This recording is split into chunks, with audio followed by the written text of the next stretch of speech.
I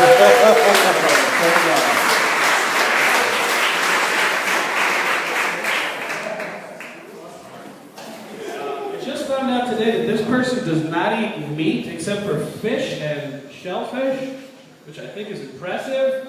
Nor does he drink coffee, which I think is stupid. Curtis Asch, ladies and gentlemen.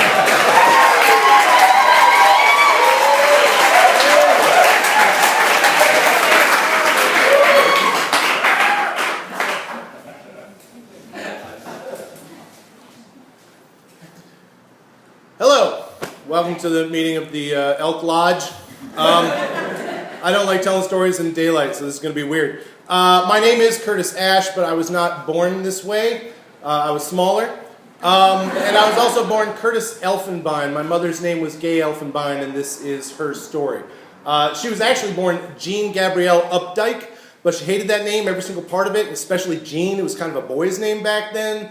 And she had to contend with the word dyke in her name as it was, so she was like, I don't need to go down the road, but then she ended up with the nickname Gay, so I don't know how that's an improvement, but Gay Elfenbein was a reporter for the Berkshire Eagle for many years. She covered a lot of stories in her time here, and one of those stories was when a movie was filmed right in our little tiny cottage industry of a county here. All you guys from New York are like, yes, you're right, it has not changed at all.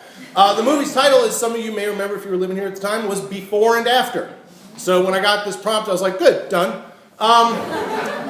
The film starred Meryl Streep, born Mary Louise Streep, and Liam Neeson, born Liam Neeson, named after a parish priest, but who cares, he lost my love after he started explaining midichlorians to me, fuck you, George Lucas. Now, her job as a reporter was to cover the experience of a movie being filmed in our little area, and she went and she talked to extras, and she actually got to talk to the director, and she had a humongous crush on Liam Neeson, like a tremendous one, which is, I don't get. He's like the Irish Gerard Depardieu, he's all nose. I don't understand it. Unless you're a glass of wine, what does he have for you? But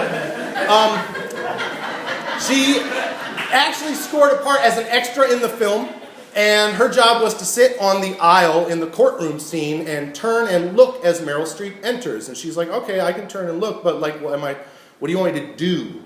How do I feel? Well, her son has murdered a local girl. She's covering up all the details. You're a townie, and you know that, and the family's been nothing but trouble since they moved here from New York. She's like, I've got that, because we moved here from New York, like everybody else. And so, action, Meryl Streep, down the aisle, my mother turns and gives this look that I've seen maybe a half dozen times. Like when I came home really, really stoned.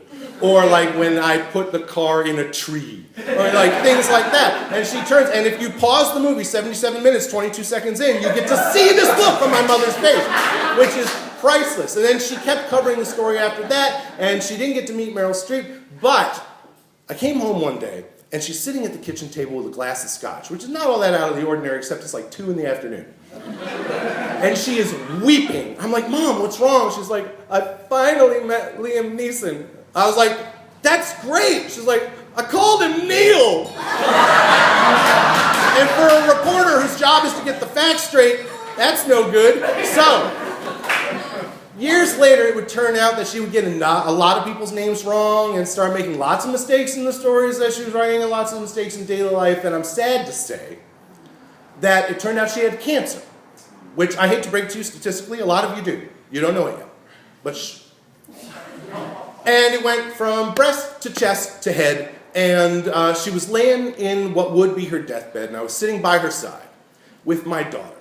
And we're watching episode 1, The Phantom Menace, which is how bad being by your mother's deathbed is. Like, Phantom Menace becomes a viable entertainment option. And my daughter goes, Daddy, who's that? I look up and it's Qui-Gon Jinn. He's about to ruin what the Force is all about. And I said, that's Liam Neeson. And from nowhere, from 2 weeks of silence, my mother goes, Neil. Thank you.